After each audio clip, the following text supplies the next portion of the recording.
In our video, we are going to focus on the fundamental movement pattern of rotations. I'll be demonstrating a cartwheel. I'll be doing a 360 jump. And I'll be demonstrating the forward tuck row. Hope you enjoy our video.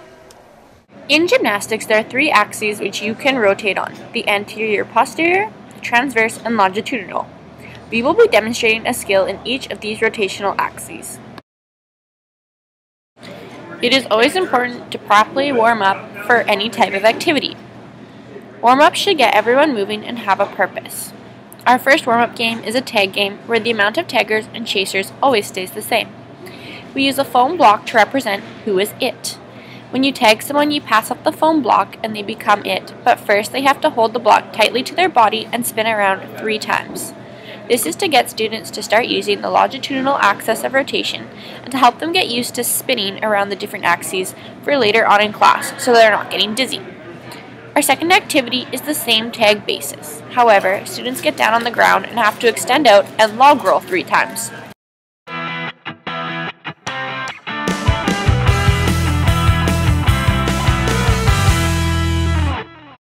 After a good warm-up, it is important to stretch. Flexibility is important in gymnastics to execute the movement, but it is also very important for injury prevention. The first rotation we are going to start with is the cartwheel. This rotation travels through the anterior-posterior planes. Let's break it down and start with the first progression. This will help you get the hand placement and movement sequence down. Begin using a large, wide block. You start with a lunged position. Joyce's left foot is closest to the block, so her left hand will go down first. To help you remember the pattern, say aloud, hand, hand, foot, foot, stay put. Once you have mastered the movement pattern and sequence, you can begin to kick your legs up higher. Once you are able to successfully do this step, it's time to place your hands on the floor.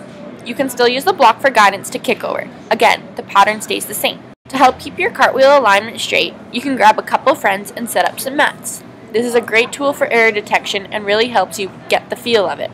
If certain parts of your body hit the mat, such as your legs, it means you're not straight enough or in the correct alignment. Once you've successfully made it through the mats, then you can try your cartwheel freehand. I suggest grabbing a straight line and testing it around there to make sure your cartwheel is straight. The next rotation that we're going to be looking at is the forward roll, rotating through the frontal horizontal axis. Learning the proper body movements and progressions is very important to be able to easily stand up from the roll. Let's become familiar with the body position. Practice rolling back and forth while keeping in a tucked form, chin to chest and rounded back. It makes rotating faster to give enough momentum to stand up.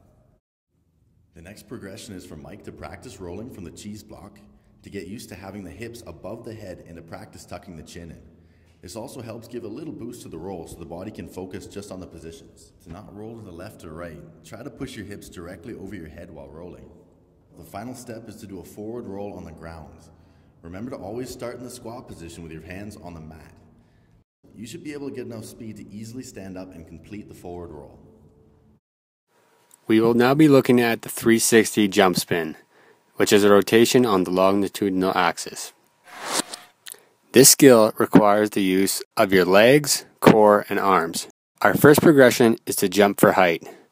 Focus on legs and core, and maximize height allows for more time in the air to perform our technique. Our second progression is the quarter turn, or 90-degree spin. Focus on starting wide to create momentum, and then compacting your body around your longitudinal axis to increase resistance while spinning.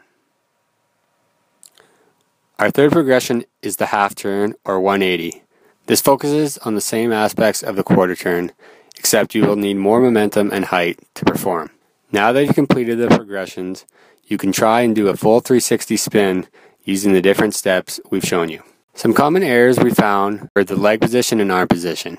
If you try with your legs far apart, you will be able to create momentum, but will not be able to reach your potential due to air resistance. For a narrow leg position, struggle in creating that initial burst of momentum.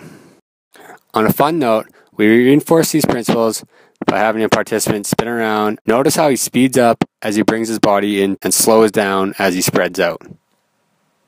We hope you've enjoyed our instructional video. Thanks for watching.